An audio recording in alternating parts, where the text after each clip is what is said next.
नमस्कार मित्रों, जय श्री कृष्णा। श्री भगवत गीता 15वें अध्याय का महत्व। भगवान श्री नारायण बोले कि हे लक्ष्मी जी, अब श्री गीता जी के 15वें अध्याय का महत्व सुनो। उत्तर देश में एक नरसिंह नाम का राजा रहा करता था और उसके मंत्री का नाम सुभग था। राजा को मंत्री पर बहुत भरोसा था, लेकिन मंत्री कपटी था। उसके मन में कपट था और राजा को मारकर स्वयं राजा बनना चाहता था। इसी प्रकार कुछ समय बीत गया और एक दिन राजा अपने महल में नौकर चाकरों सहित सोया हुआ था। तभी मंत्री ने राजा के सारे नौकरों को मारकर राजा को भी मार डाला और स्वयं राजा बन गया। बहुत समय तक राज्य करने के बाद एक दिन वह भी मर गया और यमदूत उसे बांध कर ले गए। धर्मराज ने कहा कि हे दूतों, ये बड़ा पापी है, इसे घोर नरक में डाल दो।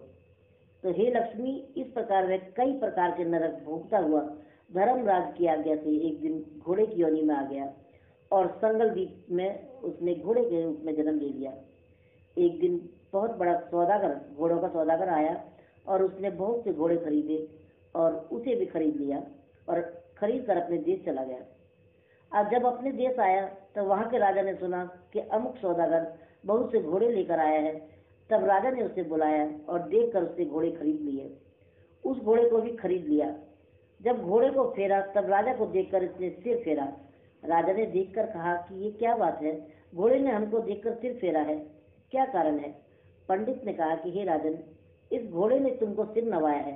राजा ने कहा नहीं, ये बात नहीं है, कोई और बात है।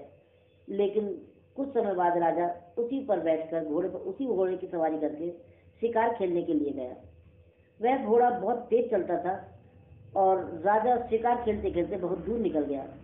उस दिन राजा ने बहुत से शिकार मारे और राजा बहुत प्रसन्न था। दोपहर हो गई थी।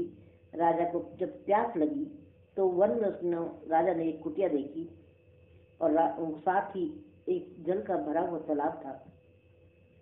राजा उतरा और घोड़े को वृक्ष से बांध दिया और कुटिया के अंदर गया। अंदर जाकर देखता क्या है कि साधु अपने पुत्र को श्री गीता जी के 15वें अध्याय का पाठ सिखा रहा है।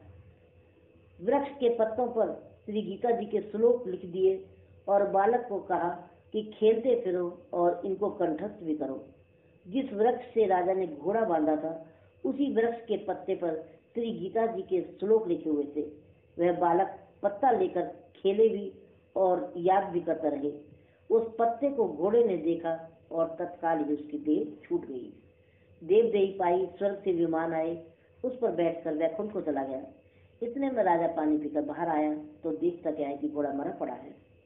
राजा बहुत चिंता करने लगा और पूछा कि मेरा घोड़ा किसने मारा है, मेरे घोड़े को क्या हुआ है? इतने में वह बोला कि हे राजन, तेरे घोड़े का चैतन्य मैं ही हूँ और मैंने अब देव देही पाई है, मैं वैकुंठ को जा रहा हूँ। राजा ने पूछा तुमने कौन से पुण्य किए हैं? राजा ने कहा कि हे राजन, यह बात ऋषियों से पूछो। राजा ने कहा कि हे मुनीश्वर, कौन है ये, क्या कारण है? हे राजन, गीता का श्लोक लिखा हुआ पत्ता इस घोड़े के आगे पड़ा तो घोड़े ने उसके अक्षर देखे और इस कारण घोड़े की गति हुई। राजा ने पूछा घोड़ा पिछले जन्म में कौन था? और घोड़े के सिर फेरने की बात भी राजा ने मुनि ऋषिवर को बताई। तब राजन, पिछले जन्म में तू राजा था और ये तेरा मंत्री था। इसने तुमको मारकर स्वयं राजा बन गया था और राज्य करने लग गया था। उसके बाद जब ये मरा तब धर्मराज के पास गया और धर्मराज ने इसे बहुत धिक्कारा।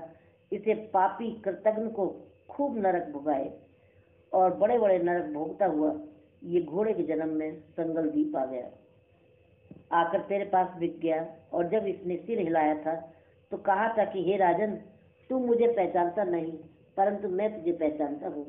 यह कहकर ऋषि चुप हो गए। राजा बहुत विस्मित थे और दंडवत प्रणाम करके जाने लगे। पीछे से सेना के लोग आ गए और राजा को लेकर चले गए। राजा ने अपने पुत्र को राज्य देकर आप वन में तपस्या के लिए निकल गए और श्री गीता जी के 15वें अध्याय का पाठ रोजाना किया करें, जिसके प्रसाद से राजा भी परम गति को अधिकारी हुआ। श्री नारायण बोले कि हे लक्ष्मी जी, ये गीता जी के 15वें अध्याय का महत्व है। आगे भी पृथ्वी पर जो भी श्री गीता जी के 15वें अध्याय का पाठ करेगा उसके लिए भी वैकुंठ के द्वार हमेशा इसी प्रकार खुलते रहेंगे। नमस्कार दोस्तों, वीडियो पसंद आने पर लाइक, सब्सक्राइब अवश्य करें और हमारा उत्साह यूं ही बनाए रखें। जय श्री कृष्णा।